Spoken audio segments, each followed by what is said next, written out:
Thank you so much, Doctor. Thank you so much, Doctor. You can now have the floor. Thank you, sir, and welcome everyone on board. Uh, when Dr. Samuel was running through my bio, my head was getting bigger. Anyways, for today, please call me Dennis, okay? Leave those big titles behind. Today we are friends, we are brothers and sisters, we are learners in the classroom, so you can call me Dennis. Um, First and foremost, I'm delighted to be here. And I'm grateful to Chiamaka Ajuruchi for the opportunity. When she approached me just recently about this in this event, I was like, because my schedule is tight out here. I was like, oh my God, I don't want to say no because she was asking for a favor for the first time. And I said, please give me some time. Let me go through my schedule. Let me see if I can squeeze it in. Yeah, because the 1 hour I'm going to spend with you is not just all that it takes. It takes several hours to put the materials together and to prepare mentally for this. So one of the reasons I accepted is that, I went through to check your institution out and your vision and mission, aligns with what I stand for. It aligns with the work that I do out here in Canada. I live in a beautiful city called Kitchener in Ontario, Canada, and I operate globally from here. So that said, I am excited about this opportunity and I look forward to maybe a chance to collaborate more formally with your organization so that we can share um, so we can work together in a collaborative manner. That said, I will share my screen so I can dive directly into the presentation.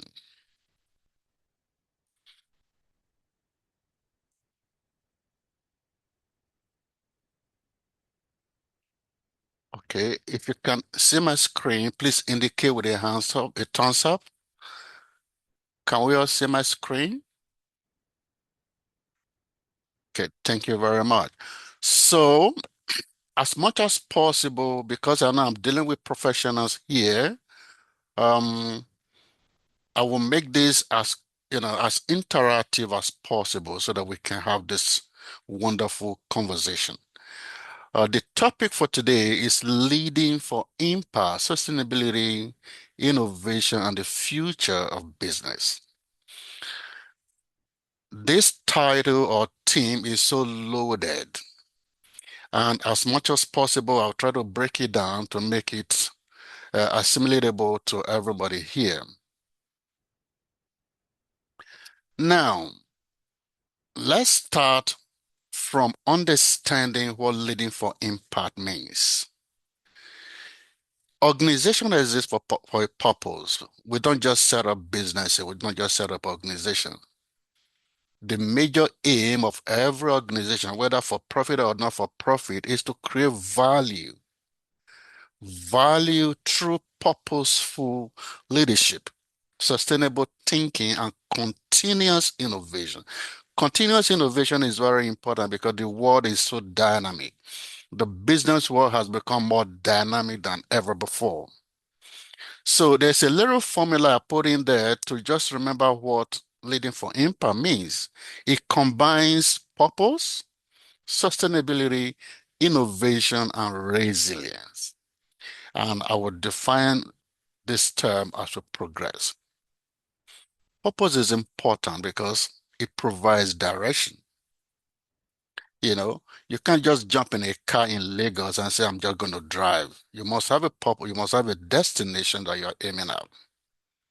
Sustainability will ensure that you don't just start today and end today. So there's longevity in the business. Nobody set up a business to die the same day he started a business. Innovation drives progress. Resilience enables organizations to adapt and thrive through the dynamism of the business environment. So now, why is sustainability important?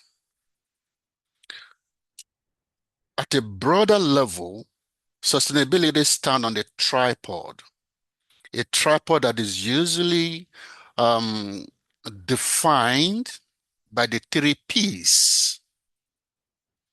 Now, for those of us here today, the three P's stand for what? Who can remember what the three P's stand for? Talk to me, people. I think it's price, people, and products. You got 75%. One more.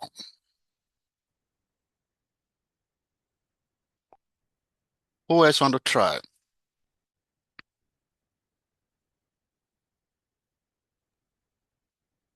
Because this is the People, basis of every planet, business. profit. Yeah. Who said that? Is it Dr. Adams? Yes, sir. Right. Correct. So the three P's of business stand for people. Your business must also be able to cater to the social the social responsibility towards the people. So the people is very important.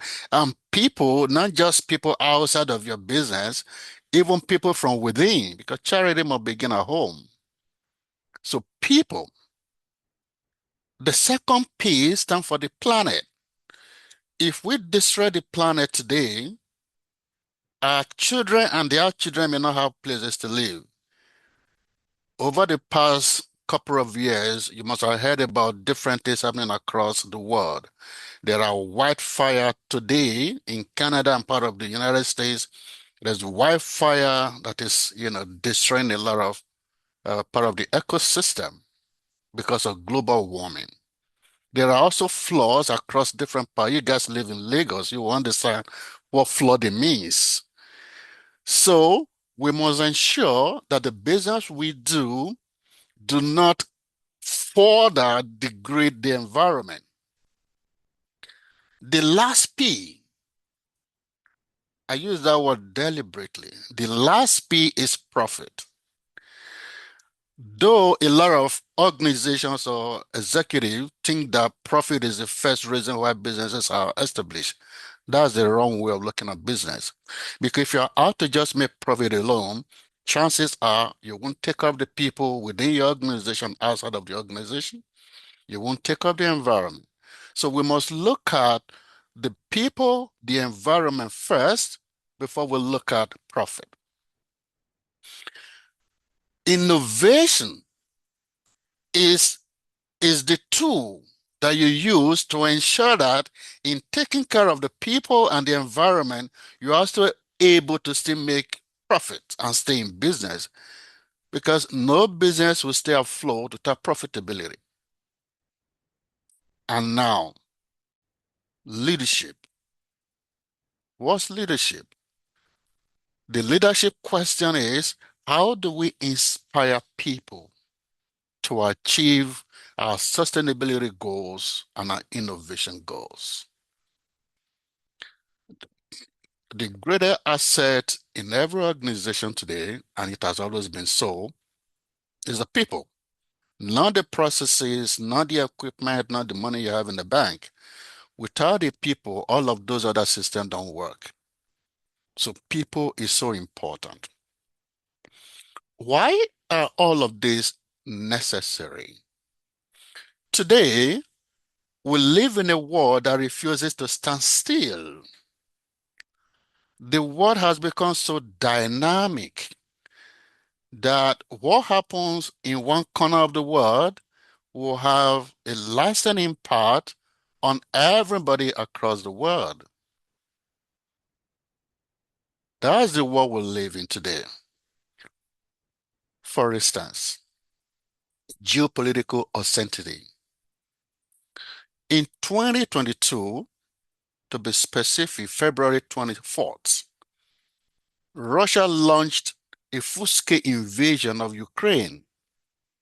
We started a war in one corner of the world that had an impact across the entire globe. As if by coincidence, in February of this year, February 28th, the war in Iran started. If you look at the distance between Iran and Nigeria, you can travel for over 12 hours on the air if you have a direct flight. But the impact of what's happening in that corner of the world is affecting everybody across the globe. So it becomes important for business people or business students to be aware of what happens in the global environment, because it has impact on everything. Artificial intelligence. I am very sure most of the students here today are using ChatGPT in addressing some of their assignments. Don't lie to me. I know it happens. I'm a teacher too, right? Today, a lot of people are, are of the opinion that artificial intelligence is going to take our jobs. It's going to make life, make people lose their, but it's not true. I remember some 20 years ago or some 30 years, 20 years ago when we were entering the new millennium, 26 years ago, I was in oil and gas then, and a lot of people were afraid that computer was going to take the job of everybody. But you and I know today that computer didn't take people's job. It only just changed the way jobs are done. That's exactly what artificial intelligence is doing. And artificial intelligence is the future of the world.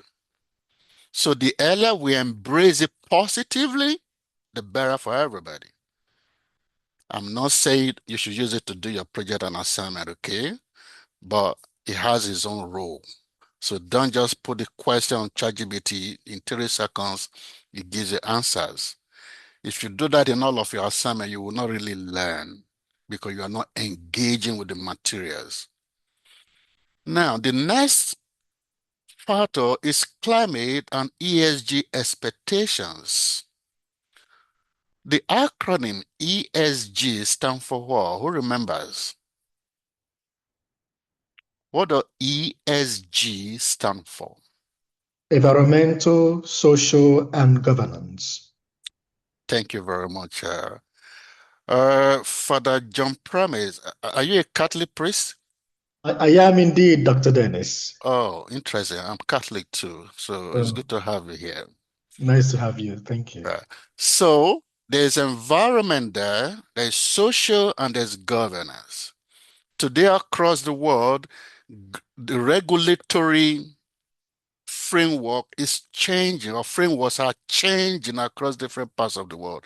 So if your business is international, you must be aware of what the regulatory frameworks or expectations are in countries where you do business. And this is changing. For instance, what's acceptable in Canada may not be acceptable in the United States. What's acceptable in the United States may be different than what's acceptable in Europe. So even if you operate from Nigeria, ignorance is no excuse in business. So you must be aware. So all of this put together is impacting how the supply chain operates today. A single supply chain disruption can crumble your profitability target for the month or for the year. So we must be aware of those different factors that might impact the flawless flow of your supply chain. While you and I are here today trying to learn and get better, there are a lot of people across the world who are in their different rooms and offices also learning how to, also looking for loopholes to attack. Cybersecurity has become a huge issue. All of us here, if you use your banking apps, for instance, you will know why banks or different institution request for maybe the multi-factor authentication system, to protect you. Now, there's also talent shortages.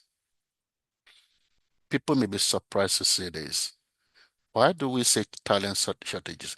There are a lot of people everywhere. In Nigeria, universities and colleges turn out tons of graduates every year. But what we have seen, taking Nigeria as an example, is some of the skills that students are taught today do not align with the needs of the industry today. In Canada, where I operate from, there is a synergy between the industry and academia, ensuring that what we teach in the classroom is exactly what the industry needs. And that's why this kind of lecture becomes important, so that you bring in people from industry to impart up-to-date knowledge to students. So because of this, though there are tons of graduates in Nigeria, not all of them are employable by today's industry because of technology, because of innovation, and because of other factors that the Nigeria institutions aren't up to date with at the moment. One of the books I wrote, which I launched last year, deals with how to mirror the entrepreneurial system in the United States with that of Nigeria. It was written for the Nigerian universities. So that book, explore how we can side by side, domesticate some of the best practices across the world in Nigeria to ensure that our sons and daughters who are in school are taught the right things. Now, the leadership question. Without leadership, environmental people process will usually not work properly. Like I said initially, the business environment has become so dynamic. The goal of every organization must be to be able to adapt and, and see through these changes as they occur. One of the work I do here in Canada is helping organizations ensure that they don't just have one heroic leader who does everything, that they are able, leaders should be able to create or develop other leaders. So modern leaders create resilient system. When it becomes systemic, even when the leaders step aside, there are people to continue with the vision of the organization.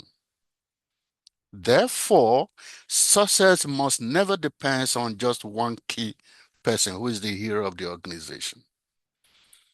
When systems are in place, systems outperform individual efforts.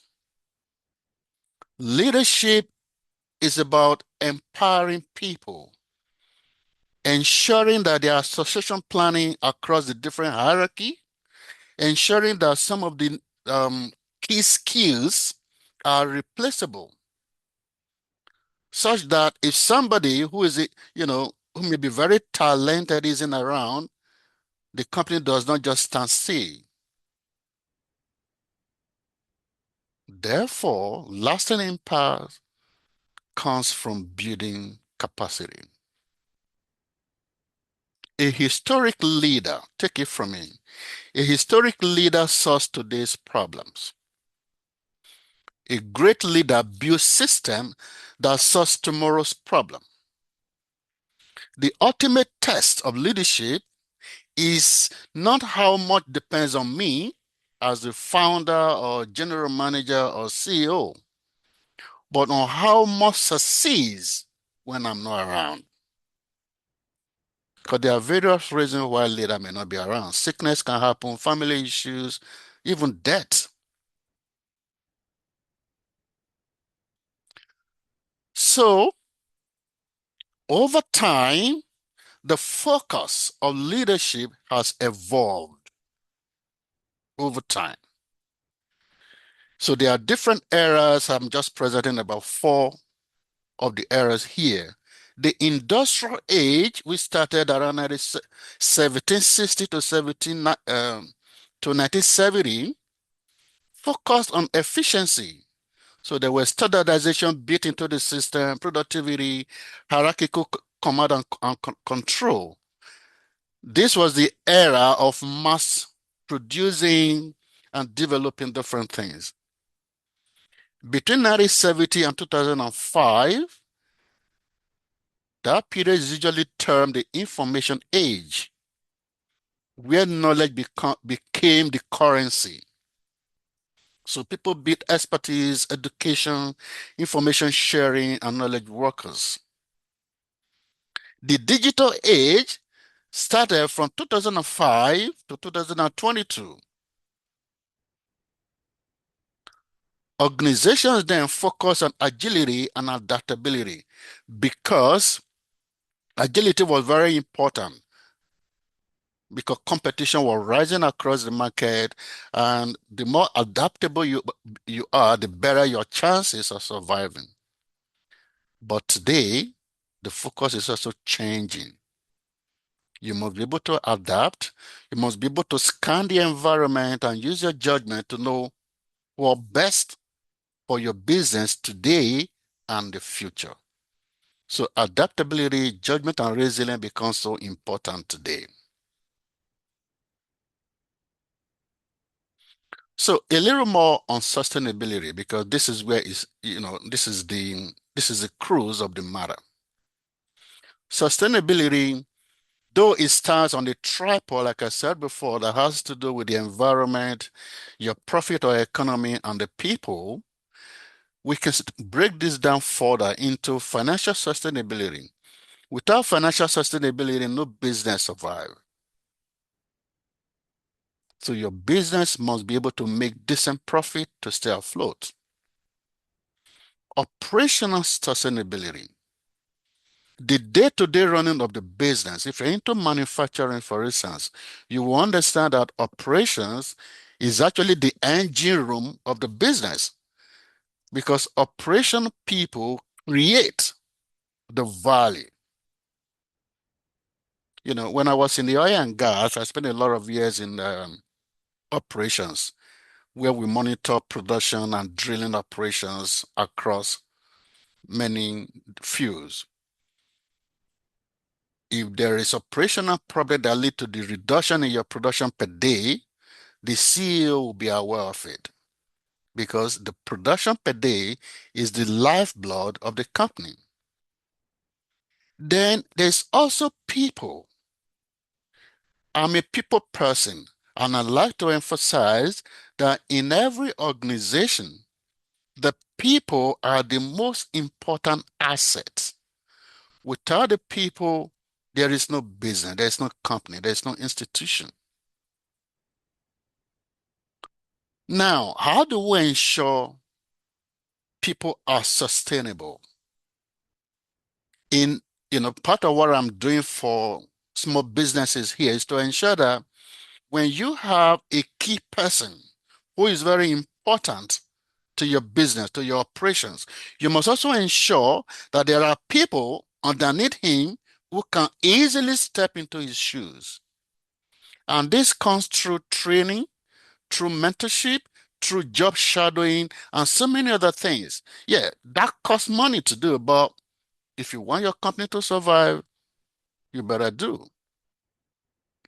When I was researching for one of my books, I interviewed an American businessman, and I asked him, what do you think is the major problem you face in the entrepreneurial environment in the United States?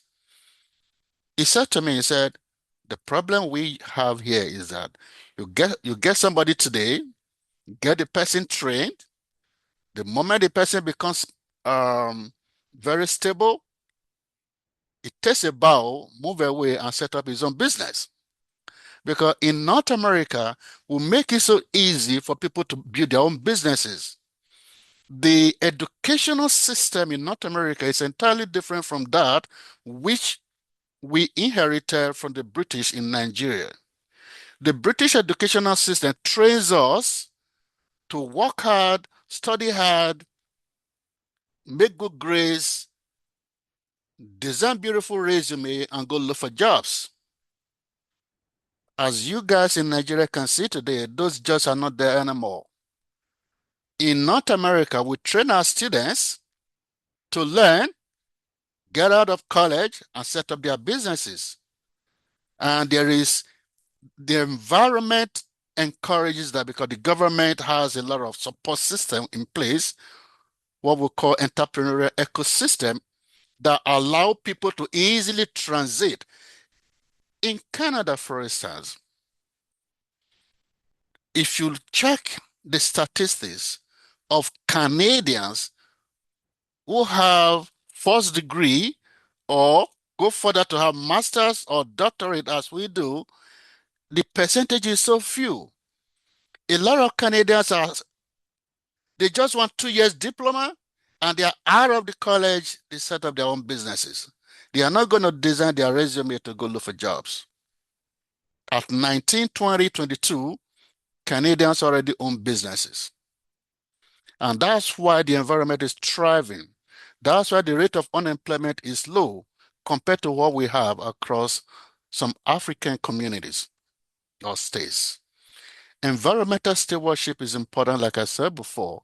Without the environment, there is no world. If we destroy the environment, our kids and their kids will have no place to live. Then we must also take up the community. The community is of twofold. The internal community. In charge of the director's office and head of e-clearance and statistics unit. In this capacity, he coordinated and sustained the directorate e-clearance operations. Peter, can you mute your distance, please? Airports, land borders. Okay. Please ensure that you are muted unless you want to ask questions. Okay. So we must also take up the community within the organization and outside of the organization.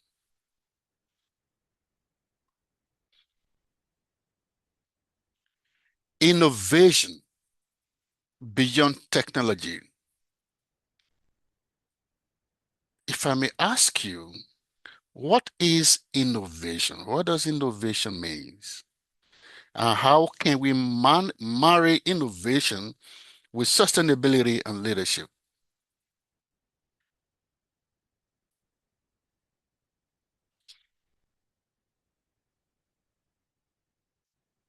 For the sake of time, maybe I just go through and we ask questions later.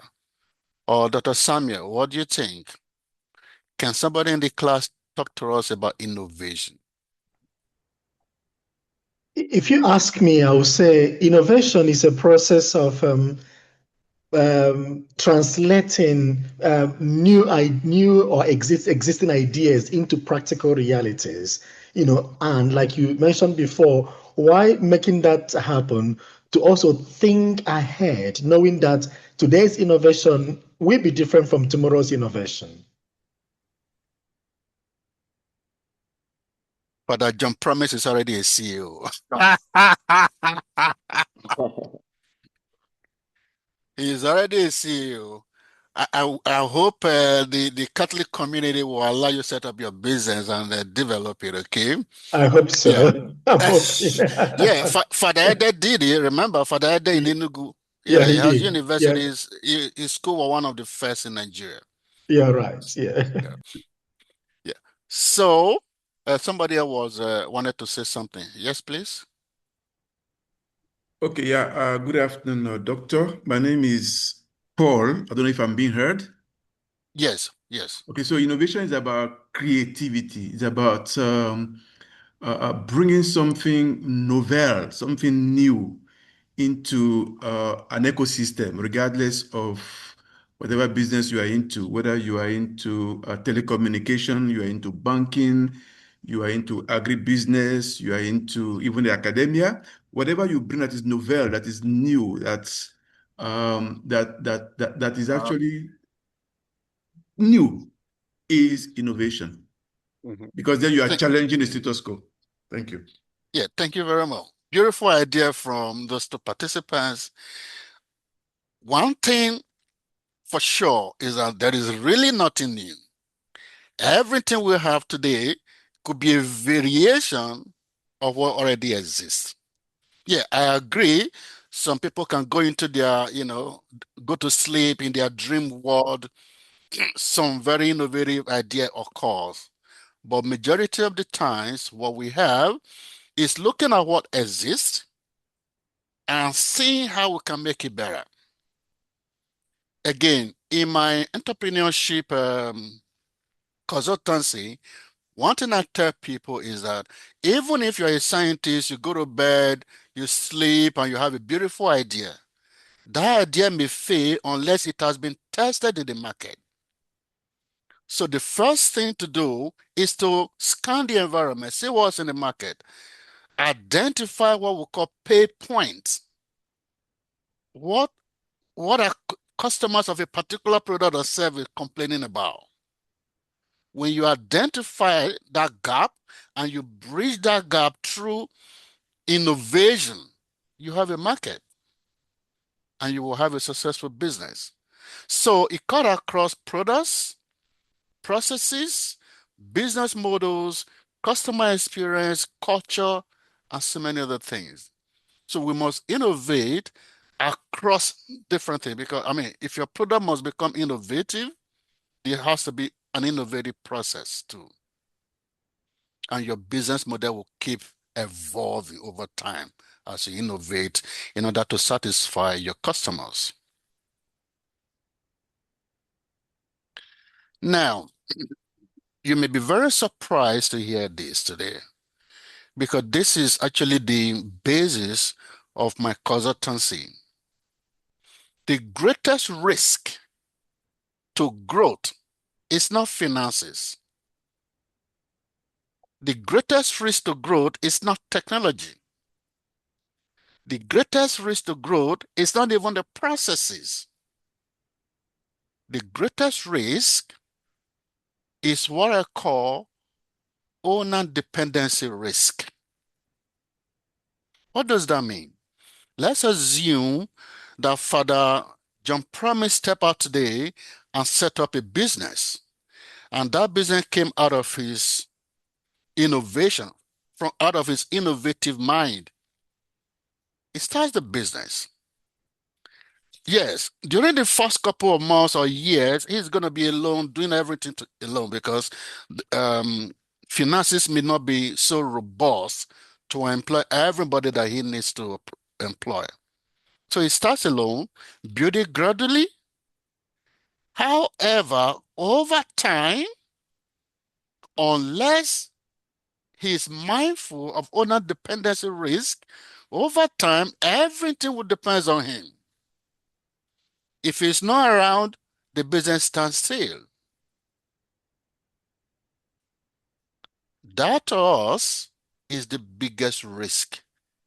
Because if the founder has not created leaders who can step into his role, if anything happens to him, let's say death or critical illness, the business is done. There are a lot of examples across the world of businesses where the leaders become sick, injured, or dead, and the business closes. This is one of the reasons for the early mortality of small and medium-sized businesses across the world. So we must ensure that as we grow, we are also creating leaders. Owner dependency creates a single point of failure. Because you are the only one running around doing things and nobody approves anything unless you put your signature there. When you are not there, everybody waits for you. I have spoken with a lot of business people here who haven't gone on vacation for 5 years. Yeah, Emmanuel has his hands up. Yes, please. Oh, wonderful, Doctor. Thank you for this impact. I want to clarify something. First of all, I want to know if you are Dr. Edogun that I used to know at Sheraton some years back. Then secondly, I just wanted to say this owner dependency has done quite a lot of harms, but I think technology is becoming increased. I'm in the hospitality sector. I run a business. I'm a consultant as well. Most hotel owners were being depended on to run the business, but I think technology has made it clear now that most of them even stay abroad and then get updated every minute. And the process clearance have made also things to work. Even without him, as long as the process has been planned, things must go the way it is. So that's what I wanted to chip in now, that in the sector, owner dependency is getting more and more. That is no longer a problem now because the processes are on and technology has come to play. Emmanuel, I disagree with you a Okay. little bit. Okay. First, yeah, the Edogun family from Benin City is huge. I don't know all of my cousins. Okay. Okay. So, because the name Edogun come from our great grandfather, so we still maintain that name, and the family is so huge. Fantastic. So now, yes, ensuring proper processes in place is one of the ways of mitigating owner dependency. I agree with you. But in most small and medium-sized businesses, owner dependency still remains a major problem. Maybe because of their own, when you are in charge, it makes you feel relevant. It makes you feel indispensable. So a lot of people still ensure that no approval is given unless he signs it. Like you said, yeah, through remote work, he can be anywhere in the world and still be able to talk. What if he's in the hospital? What if he's dead? So these are the reason why those processes must be created. It must be created and ensure that, there could be hierarchy of approval. When I was in oil and gas, for instance, at a point I was a superintendent in an offshore platform. A superintendent in a platform, there is a level that I can approve. Beyond certain dollar amount, the approval must go to my general manager. So whether the CEO is aware or not, the general manager approve and communicate across. Beyond certain level, the CEO signature must be. So that's how you build a system. Not that, somebody want to buy stationaries, the CEO must be aware. So owner dependency increases organizational risk and reduces business value. It limits the ability to grow and innovate.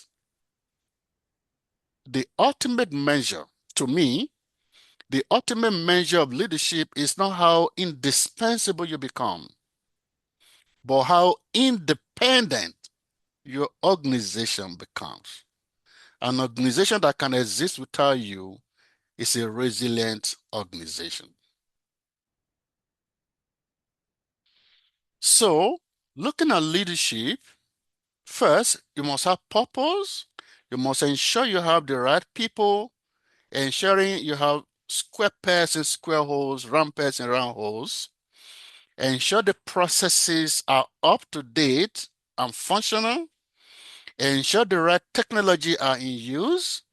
Ensure there are processes and procedures that must be followed with or without you. And your organization must become a learning organization. Continuous improvement is key to innovation. Without continuous improvement, what you know today, like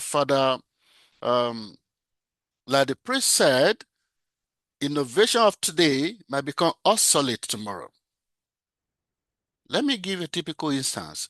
The first cell phone I used in Nigeria in 2001, when the GSM system was introduced, was a Nokia 3310. I'm sure some of you here use Nokia 3310 and all other Nokia models. At that time, Nokia was a market leader. They were very successful in terms of sales and growth, but they went to sleep at a point. Small companies that were not considered competitions, like Tony Harrison, Samsung, and the rest, there were no Apple yet at the time. While they were innovating, Nokia was sleeping. Over time, this market leader went to sleep and never woke up. I'm not sure there's anybody in this class today who is still using any product from Nokia. That was because continuous learning and innovation was not a critical part of their policy trust. So it's important for us to learn. I'm sure most of you who are in class today are here because you want to continue learning. To be an impactful leader, there are 5 habits you must cultivate. Because at MBA and DBA level, we teach people as executives. You must think in systems and be aware that what's novel today may become obsolete tomorrow. You must make your decision based on data, not based on intuition, not based on emotion. For instance, in your dream, you dream about a particular product or service, and you just go ahead and establish a business around that without first testing whether it's required in the market. So you must first and foremost do a kind of feasibility studies, gather enough data, and take your decision based on your analysis of the data. Third, you must develop people. Without people, there is no business. Without people, there is no process. The processes will fail. In fact, the processes are also created by the people anyways. You must encourage experimentation. If you work with bosses who don't want mistakes to be made, such organizations don't grow. People must be allowed to experiment. In Google today is one of the best places to work in the world. As big as Google, they have what they call napping rooms in their offices, a place where workers can take a nap. They are so flexible, you can work from anywhere, you can do anything. They allow you to make mistakes because in making mistake, you learn. So experimentation must be encouraged within certain defined boundaries though. Then you must build trust. You must trust the people, you must trust the process, you must trust them to do the right thing even when you're not there before you have problems. Now, let's briefly look at AI and the future of business. Like I said at the beginning, AI is the future of the world. So there are a lot of misconceptions. Some people feel AI is going to take the job of people. Yes, AI could take your job if you are not innovative, if you are not evolving. So human judgment becomes a competitive area because without human judgment, AI really means nothing. So in the computer language, they say garbage in, garbage out. So your ability to use AI innovatively depends on you, the user, irrespective of the tool you're using. And we must also ensure that we are ethical in our use of these tools. Innovation grows with AI, of course. There is no question you ask AI today that you don't get. If you doubt me, just go to your ChatGPT and say, how do I cook egusi soup? ChatGPT will give you the recipe to cook egusi soup. So it depends on the command that you give to the tool. And that's why I said again that people remain the center. To me, the people question must always be answered. And there must be a conducive environment for continuous learning.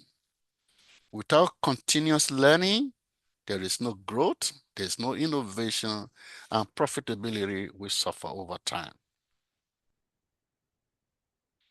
So let's reflect on these questions, and I will want your participation, at least 3 people.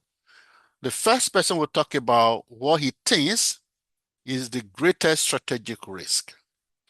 The second person will talk about what innovation will create lasting value. What kind of innovation? And the next one is what leadership behavior must change within your organization. Let's briefly reflect on this, because our ability to answer these questions correctly will position us as leaders of today and tomorrow. I know time is running very fast. Okay, let's just allow one person. Yes, please. Adeoye, Paul. Thank you very much, Doctor, for what you've been sharing so far. Thank you. So I'll take the first one. What's my greatest strategic risk? I think it's about not developing, sustainability, not developing, what I call a succession plan. I mean, you alluded to that a while ago. If you are running a business, you're a manager, you're a business director, whatever you are, whatever field you are, it's important you understand that you need to have a system in place, and you need to enable people to have the requisite skill sets to be able to take over from you when you are not there, so that not everything depends largely on you. Thank you. Very good. Thank you very much, Paul. Beautiful. So who will take the second question? Okay, Father John Promise, please. I want to take the last one, the doctor. Okay, go ahead. The last one is actually my field of expertise, where I'm hoping to write my thesis, which is leadership. As you mentioned, one of the greatest problem we have in business, any type of business, is about people for sure, and that people is about who will empower them appropriately. And I think this is where the issue of leadership comes in. We do have various types of leadership in business, but I think from my research, the one model style of leadership that will empower people more is the servant leadership style, where people are empowered, their skills are accepted or are harnessed, and they are empowered to be better. And I think, like you said, that dependency on one person must stop by leaders empowering those coming after them so that they can take over when they are not there. Beautiful. Beautiful. Thank you very much, John Promise. So let somebody take the second question, please. Okay, I can do that, sir. Yeah, go ahead, please.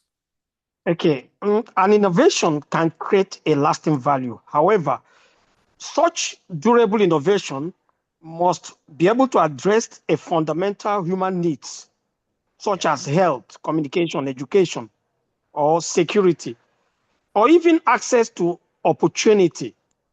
And such durable innovation will be able to it will be affordable and easily accessible, as well as also scaling.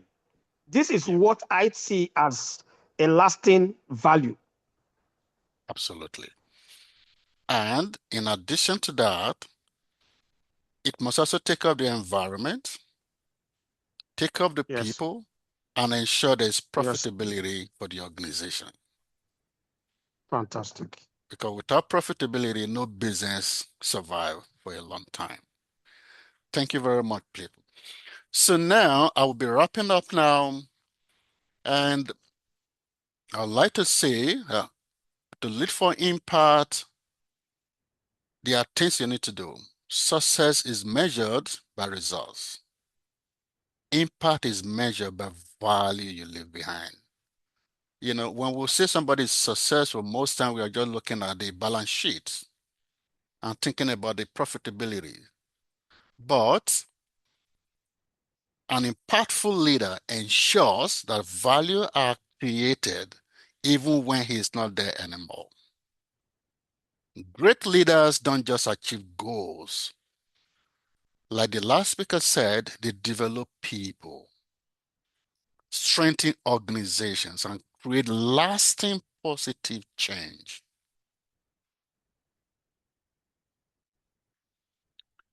To build an organization, you must ensure the organization is adaptable.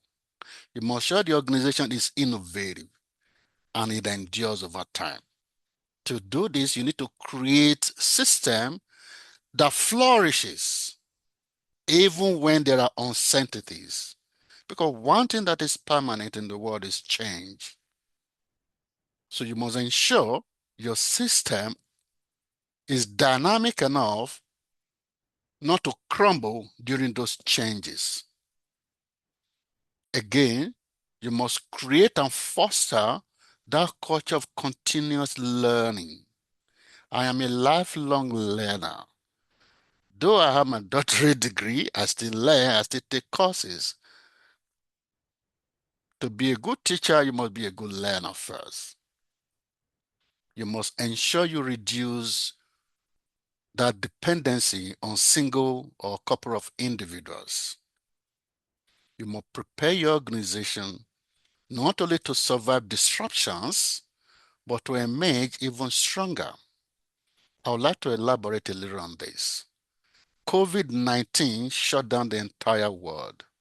A lot of people thought the world has come to an end. We were trapped, we couldn't travel, and different countries of the world put together policies that attempted to ensure the spread of the disease. But it spread across the world anyway. During the COVID era, many companies went to hell. Permit the use of that word, they died. But companies who were innovative, who saw the future, they pivoted and they went to heaven. Let's take Amazon, for instance. Prior to the COVID era, Amazon was just there. But during the COVID era, when everybody was trapped at home, the system Amazon created ensures that things get to you at home. In Canada and some other parts of the world, there were a lot of other small companies that broke up. Today, we are using Zoom. Zoom was never meant for this kind of utility. Zoom went to heaven because the school where I taught, we transited from in-person to virtual learning using Zoom. DoorDash and different other companies who innovated, they went to heaven in profitability. But companies who were sleeping, some of them are still sleeping today. Finally, leadership is legacy.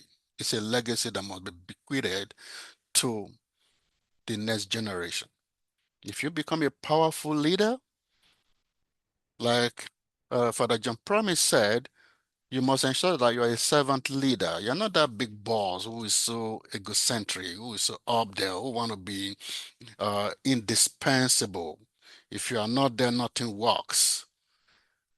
You must ensure you create other leaders such that if anything happens to you, even if nothing happens to you, it gives you freedom.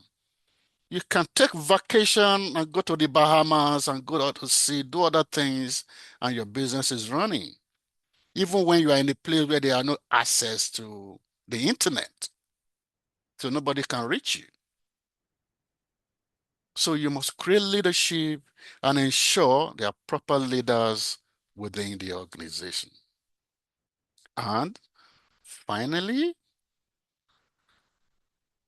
it's question and answer time.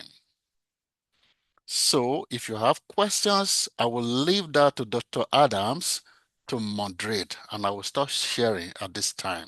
So thank you very much for this opportunity. I appreciate it, and I will never take it for granted. And I look forward to more opportunities to work together and to collaborate more. Thank you. All right. Thank you very much, sir. Thank you for that amazing delivery within the short time that we have. I believe it's been an impactful time. And so right now we are going into taking questions for our speaker. So this is going to be the modalities for that. If you have a question, kindly signify by raising your hand, and then I'm going to go through the list and then call your names to bring up your questions. So while we are doing that, I would like to ask a question while I would look forward to having other participants indicate to ask their questions. Thank you very much once again, Doctor. So I have a question, especially regarding sustainability and as it relates to the environment. How can an organization stay true to long-term, climate commitments when they are faced with short-term pressure that directly impacts the survival of the company, right? So, for example, there are models and safety measures and climate, rules that guides organizations and production. But sometimes, especially in the ecosystem of the Nigerian economy, we find companies, especially in production, that because of short-term survival, they break environmental laws. So how do companies, is there really a way out of this? Because it's looking like a roller coaster that have gone beyond control. So that's a personal question I have, Yeah, and I would love your insight on that, sir. yeah, Dr. Samuel, the problem boils down to leadership. Yes, sir. Leadership at organizational level and leadership at national level. In developed world, no matter the size of the company, rules must be obeyed. But because of leadership failure in Nigeria, organizations cut corners for profitability. The greatest risk in the developed world to organization is regulatory or failure of regulatory compliance. When you breach regulatory compliance issues, you can go down. Nobody's above the law out here. But back there, some organization, because of their size and their connection with government, and because they can easily spread money around to corrupt officers, so it's going to remain so unless leadership becomes respected. I hope that makes sense. Yeah, absolutely. Thank you very much, sir. Thank you. So I'm going through the list now to see. Okay, we have Mr. Emmanuel Ele. Your hand is up. Please, you can ask your question. If you have a question, kindly indicate, and then you'll be called upon after Mr. Emmanuel. Thank you. Okay. Thank you so much, Dr. Edogun, for that wonderful delivery. As a matter of fact, I'm a GBA student of this school, as well as I'm a faculty member as well. Right now, we understand clearly that leadership is a must for organizational survival. Now, what happens to leadership succession, where it is obvious that the next person in line doesn't have the attributes and the right skills to take over, but it has been designed that he must be the next in line? How do you see that? Yeah, I agree with you. I mean, the first thing is, it still boils down to leadership. leadership ensures that you have a round peg in a round hole, a square peg in a square hole. Because of leadership failure, it's easy for somebody to say, I'm employing him because he's my brother, he's my wife's brother or my cousin. In the Western world, that doesn't happen. For instance, when our head of department in one of the colleges I taught, when we are doing recruitment, for instance, and I'm involved in a certain level, I become involved in the interview. The first rule is if the person is related to you in any way, you must declare that conflict of interest. That's if there's any reason why your judgment may be compromised, you must declare it ahead of time. And if it becomes necessary, you step aside and ensure that there's fairness. But unfortunately, we are not there yet in Nigeria. People, across different industries and companies, if I'm in charge, I bring in my brothers and sisters and friends and girlfriends and everything. But that was the reason. If you had ensured at the beginning that the right person is in the right position, that problem will not arise. There are problems training alone cannot solve. When I recruit people, I'm not just looking at your skill set. I'm looking at your motivation for the role. What's your motivation? I once had a PhD instructor who, when in classroom, when he's not happy and student asking questions he's not prepared for, he tells student, I will throw you through the window. And in the Western world, that don't happen. So I wasn't there when he was recruited. He was there long before me, but of course, we dealt with this situation.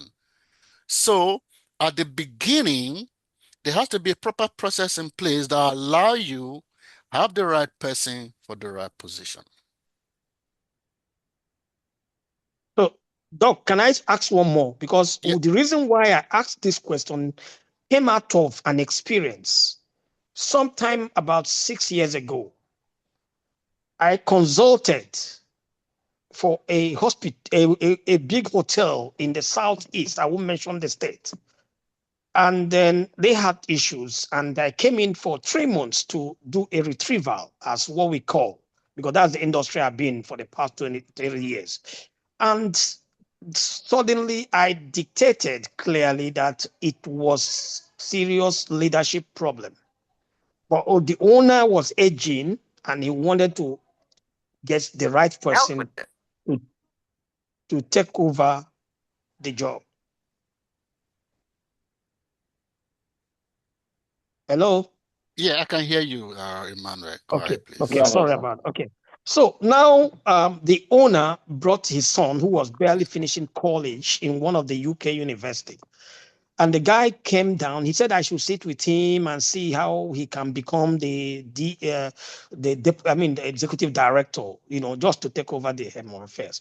I spoke with this guy who was just about 23 or 22 then, and the gentleman actually didn't understand what we are talking about.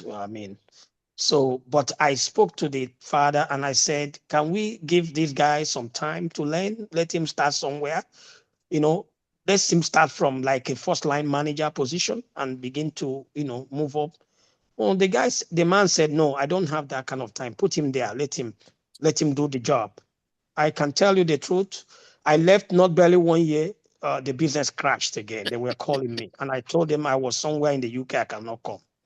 So that is one of the reasons why I just asked you this question. If the owner insists that it must be, what do you do? Yeah, in my consultancy work here, I tell my clients, my job is to advise you. It's your responsibility to accept it or not, right? Because you can't force the organization. You can when you have advice and they go and get your advice, put together a document, put your signature there and ask them to sign too. That this is what I said, this is why I said what I said, but this is your decision. So that tomorrow you aren't going to come, You aren't going to come to blame me for your failure to follow my directives. So you can't force them. You just tell them the truth, let them take the decision. It's their call. Thank you so much, Doc. Okay. Hello, All can I right. ask Thank you. just a quick one, please? I'm sorry. My name is Vivian. I don't know if you can hear me. Hello, Yeah. ma'am. Hello, ma'am, Okay. Vivian. Yeah, good evening. Yes, good evening. So this is what we are going to do. Sorry, Okay. before you ask your question, we are running Yes. out of time, but you will still ask your question. Okay. I want you to ask your question, and I also want Adeoye to ask, and then 𝐿𝐾𝐚𝐽 to ask, so that doctor can respond collectively to them, and then we close the Q&A session. Thank you very much. Please go ahead, ma'am. Okay, thank you very much. Dr. Dennis, I want to thank you for the impactful delivery. I personally enjoyed the session with you. Thank you very much. My own background is aviation. I am an aviation professional. My question goes this way. I would like to ask on innovation. Like in the aviation industry, our processes are highly innovated, and looking at a customer experience, which is our major focus in the aviation industry. I'd like to know how do you know the limits to go with innovating the industry? What do I mean by this? Like, for example, you want to run an airport terminal, you have to spend so much money putting in place every necessary, facility and equipment that will deliver the type of customer experience you want. But, looking at the huge amount all this takes for you to accomplish this goal, how will you know the limit to go so that the company doesn't run aground? That's my question, sir, because innovation is not static, it's evolving. We started with computer, just like you said, and look at AI today. Like the way the system is running now, if, for example, if you have terminals, if for customers not to stay long on checking in queues, you have to have enough of checking in kiosk machines everywhere. These things are quite expensive. So how do you know the limit to go with innovating the process to run the business so that I can still remain afloat and make profit? Thank you very much. Okay, thank you very much for that question. I believe doctor is going to attend to that. 𝐿𝐾𝐚𝐽, can you add your question so that we can summarize? I mean, you mean Adeoye, right? Oh, sorry, Paul Adeoye. Yes, after All right, Paul, thank then you. 𝐿𝐾𝐚𝐽. Yeah, Please go thank you, ahead. Sam. Let's have your Okay, question so within doctor, 1 minute. again, thank you. I'm glad a while ago you spoke about conflict of interest, which is a key thing. You find some organizations, husband and wife cannot work in the same organization because of they will carry the matter to their family and go and discuss. So thank you for bringing some of those things to the front. So I have just two quick questions, two sub-questions. The first question is about, you spoke about pivoting, okay? So my question is, as a leader, at what stage do you really know you have to pivot? I mean, you gave the example of Nokia, very, very apt. The other example I want to give also is the example of Kodak. You remember when Kodak was there, they were leading, and then at the time, today, who is even talking about photography with the phone in our hands and what have you? So at what time does leadership really know to pivot? It's time to pivot. It's time to I mean, you spoke about innovation creative. So at what stage do we know that? That's the first question. Second question is about the issue of AI. And my question there is how do we really separate the nuance between the AI being something of relevance today and the original creativity of business leaders themselves? Because today, if I want to do a report, for example, all I have to do is just to pick some stuff, go on AI, like you said, we were talking about chat, GPT, and everything just comes out. So at what point do we separate AI versus our own original creativity? Thank you. Okay, thank you very much. Those two questions are noted. I'm also noting them down in case Dr. Dennis will need a reminder. 𝐿𝐾𝐚𝐽, the floor is yours. Last question. Thank you. 𝐾𝐚𝐽, Doctor, thank you so much. This question is so impactful. But the only challenge I have is how do you handle, some organization after investing so much in training staff and at the end, maybe they felt they are okay, they have arrived, they've gotten all they need, and before you know it, they will all leave the company. So how can, what strategies can organization use to minimize the risk of losing employees after investing in their training and development? Thank you. Okay, Okay. thank you very much. Doctor, Yeah. you can go ahead to address them. Yeah. So let's start from Nkechi's question. The problem you describe is not limited to Nigeria. We face the same thing everywhere. One of the reasons people are very mobile. Human wants are insatiable. When you have trained an employee, he's comfortable, your competitors are also looking at him. And if they offer him better packages than you are offering, he or she is gone. The only way to minimize that is when you study motivation.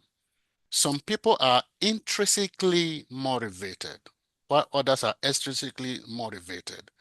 So when you create a conducive environment within the company, environments that allow them to ventilate their ideas, environment that value what they contribute, environment that make them feel at home, irrespective of money, which is good too, everybody needs money. Employees who are intrinsically motivated stays because you value them. In my close to 30 years of working, I've worked with a lot of people. The culture of the organization is one thing that attracts or drive away people. Some organizations are result driven. And because they are result driven, any little mistakes here and there, you are gone. So because of that, when you create an enabling environment within the company, yeah, some people may still leave you, but majority will stay because they are invested in the system because they are valued. Human beings want to be valued. Money is just one part. As a matter of fact, as the money grows, it gets to a point, it stops being a motivating factor. Right? So that ability to create a system that foster their self-esteem makes most people stay. So looking at the other question about AI and originality, AI is a tool and it must be seen as such. The way I use AI, for instance, I read a lot of books. The way I use AI may be different than the way Dr. Adams uses AI. The output will also be different depending on the person who uses them. So your natural creativity and skills must be embedded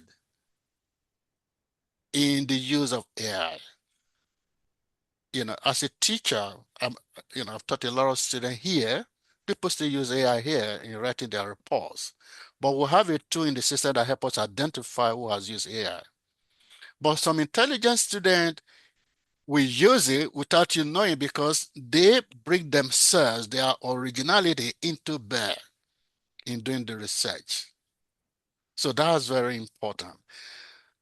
Number 3 question is about pivoting. At the beginning, we thought about sustainability.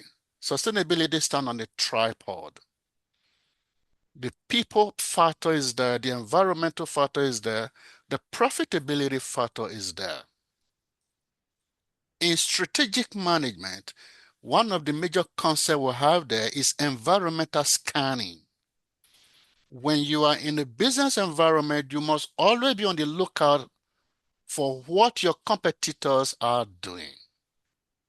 They are watching you, you're watching them. You know, Nokia was a classical case. They saw small company doing a lot of things because technology was evolving, touchscreen and all of those, but they went to sleep because they thought they were very successful. They became complacent and they were not able to change. By the time they approached Microsoft for a different operator, it was too late. Another example, look at Samsung. The two founders of Apple were employees of Samsung. They saw into the future and they brought a technology to Samsung to say, if we implement this in the design of our phones, you know, you even start from, you know, if most of you here will remember the term of, what were we, there was this thing we used in listening to music those days. Before we have iPod, there was a technology before iPod. Walkman, yes. Samsung were producing Walkman and all of those then. Then the two founders of Apple came and said, there's a new technology we can implement that will make this thing a little more fanciful and less cumbersome to carry. Samsung didn't listen. Steve Jobs and his colleague, they stepped aside, set up Apple. You know the story today. Apple is the most profitable organization on earth today. So organization must be aware of what's going on in the market. They must also be flexible enough to listen so that they can change. When a particular idea isn't working anymore and there are no technologies to make them better, you need to change. Changing direction sometimes does not mean missing your way. You know, when you are driving to a location with your Google Maps, when there are traffic or different problems across the way, it can reroute you, but it still takes you to your destination. So we must be vigilant to those opportunities that allow us to take advantage of the market. And somebody thought about the aviation industry. I agree with you. A lot of money is involved in innovating. However, organizations at the beginning of the year will look at their budget.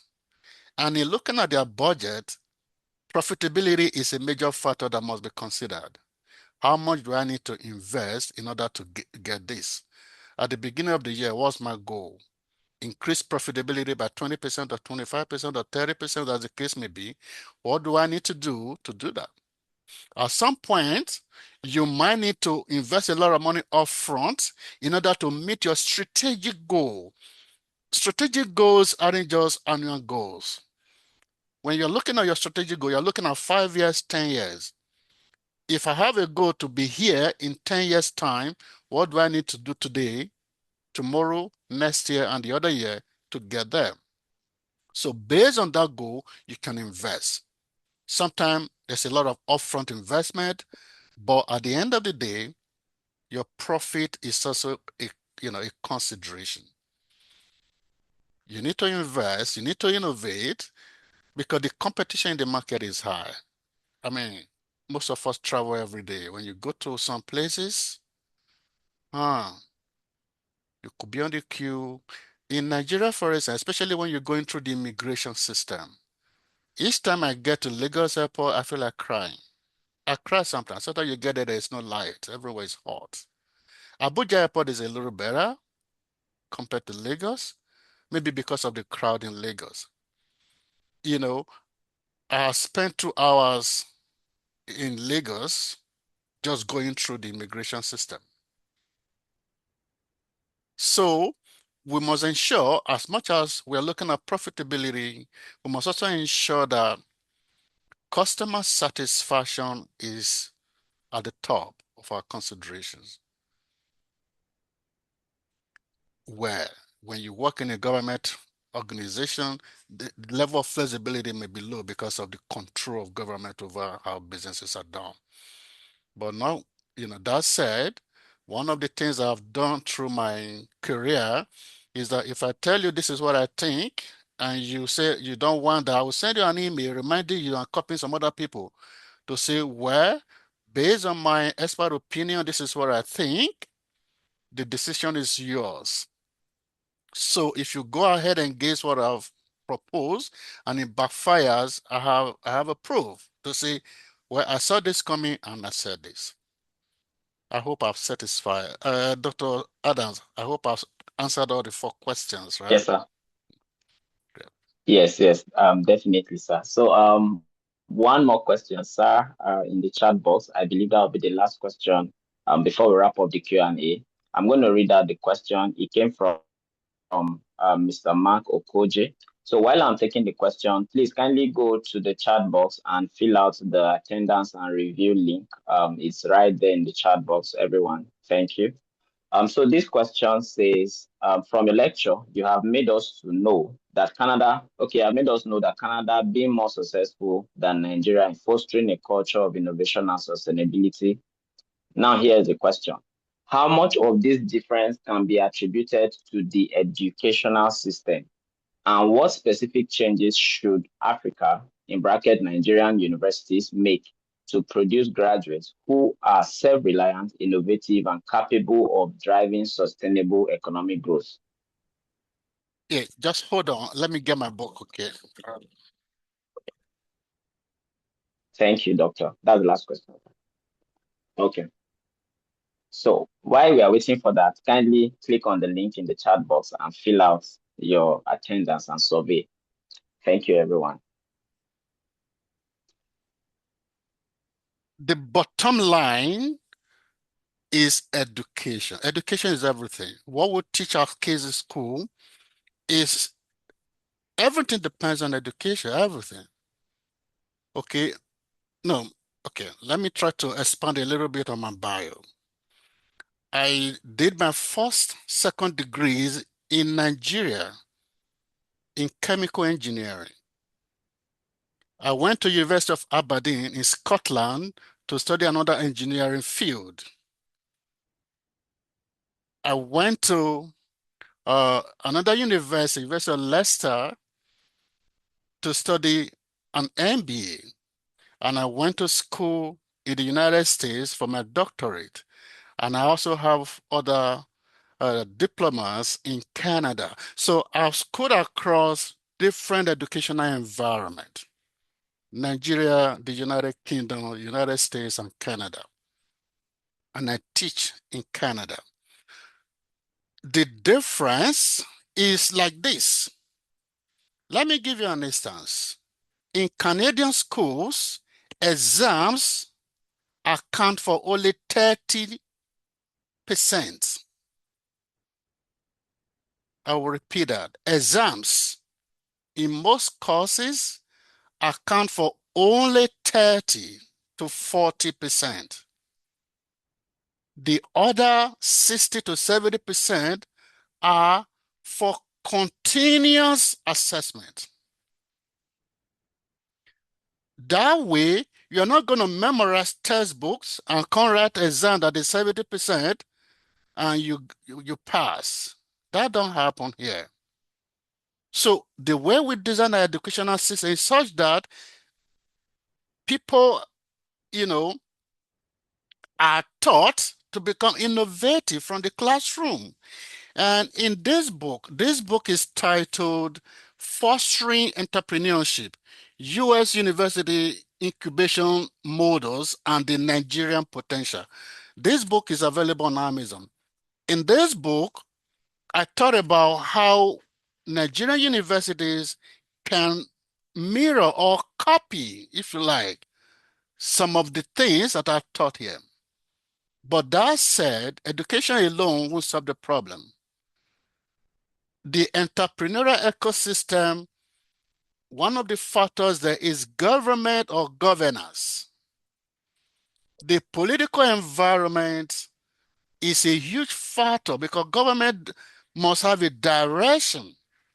And with the direction of government must fund institutions for research and development. That isn't happening today in Nigeria, or is happening at a very low level. Government across the world, in China, in Japan, in America, in Canada, the budget on education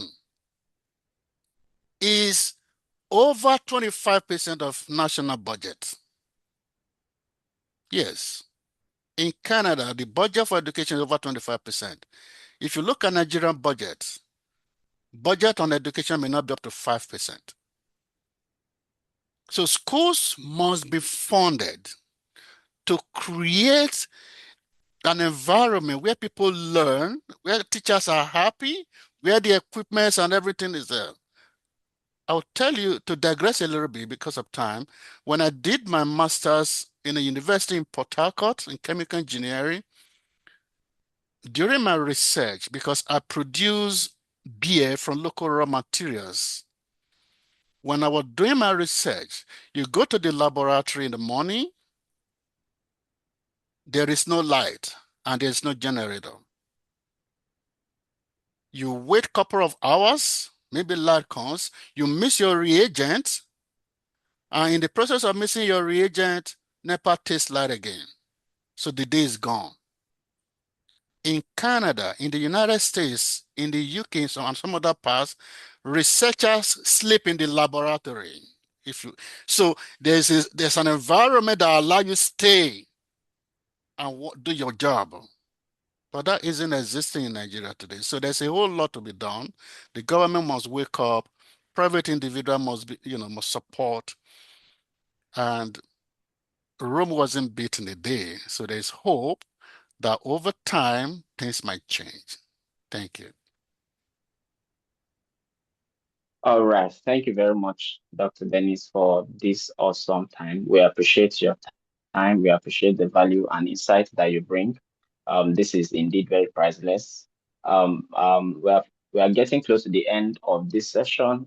Dr. Dennis, any final words, any encouragement from you before you? Yes, thank you, sir. Yeah, the first one, I wanted to read something from 𝑰𝒑𝒂𝒏𝒈. He wrote something on the chat box, and he said there's, owner dependency issue with a particular company that he's going to send this material to the person. That's okay, but sending the material may not be everything. So 𝒂𝒑𝒏𝒈, reach out to me if you need support, and you can recommend my services to anybody who needs it, and we can work together to help them. Finally, I understand you guys in Nigeria are operating from a very difficult environment, no doubt about this, okay? Again, Rome wasn't built in a day. Things aren't the way it should be right now, but we are very hopeful that things will change. Nigerians are very prayerful people. The prayers you pray day and night, God listens. God does not sleep. I am very certain that one day things will change for the better. But while we wait for that to happen, we as individuals, we also have roles to play. First, we must be very credible and we must be people of integrity. In that environment today, integrity is a scarce commodity, unfortunately. Level of poverty is high, so people want to survive at all costs. That said, we must distinguish ourselves and become men and women of high integrity. From your family to even if you're a little supervisor in an organization, let people know you for who you are. That way, the message will begin to spread.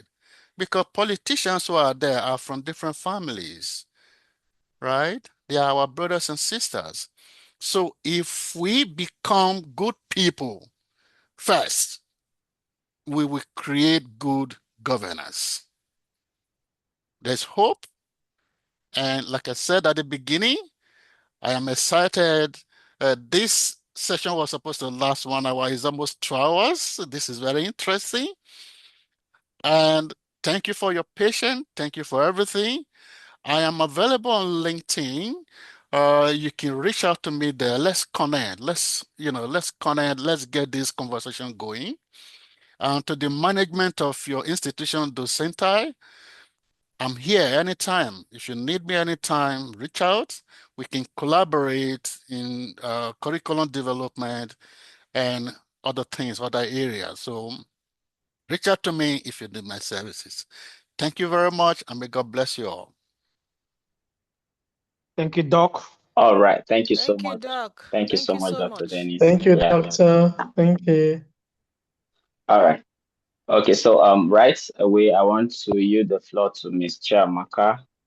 Sorry, to Ms. Gracious, as she runs us through the Center Global Business School programs. Thank you. All right. Good afternoon, everyone. Thank you so much, everyone, for your time and for sticking with us till this time.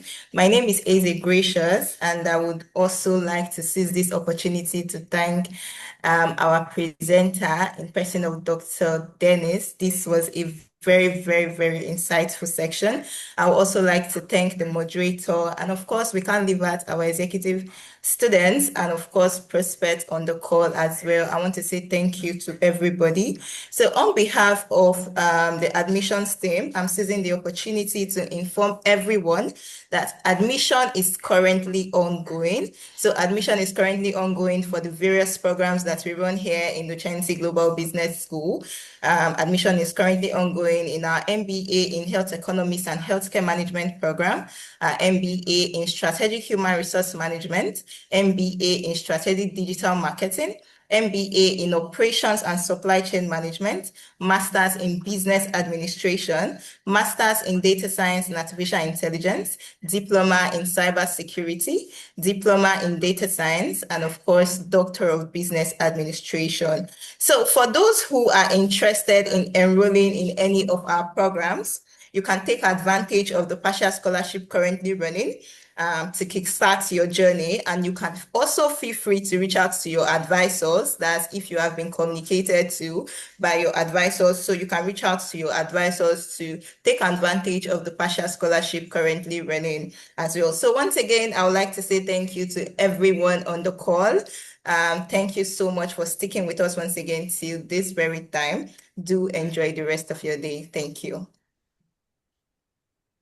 All right. Thank you so much, Ms. Gracious, for that rundown.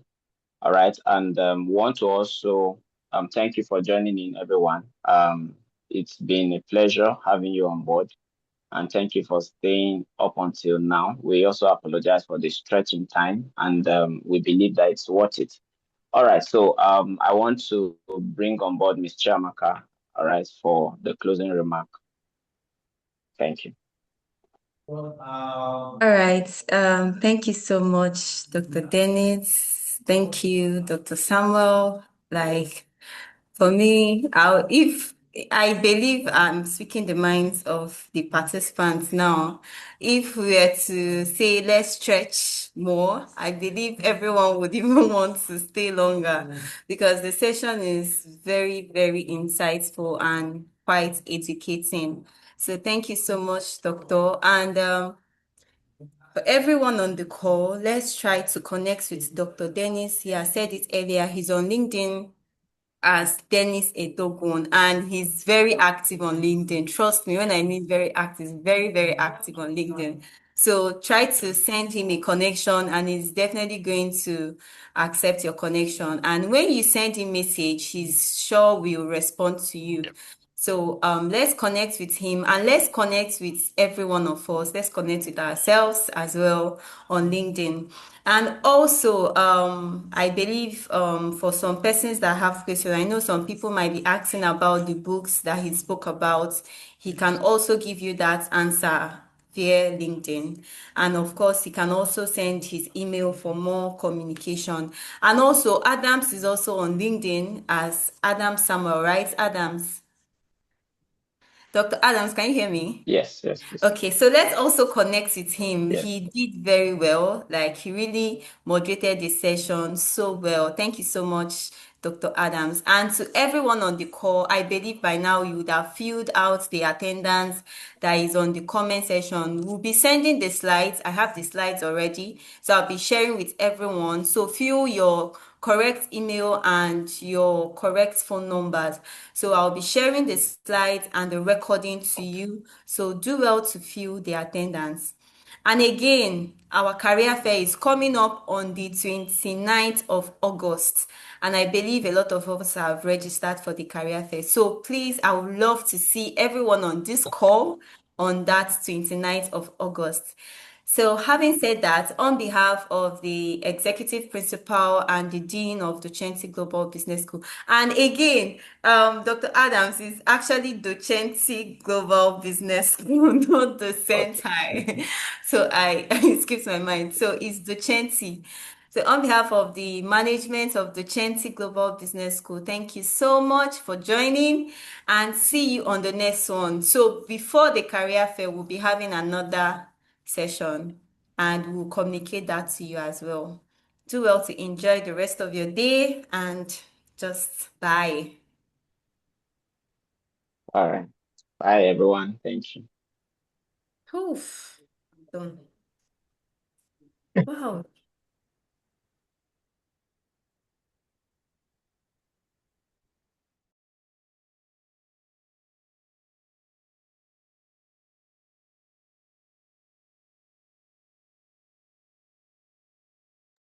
If Mrs.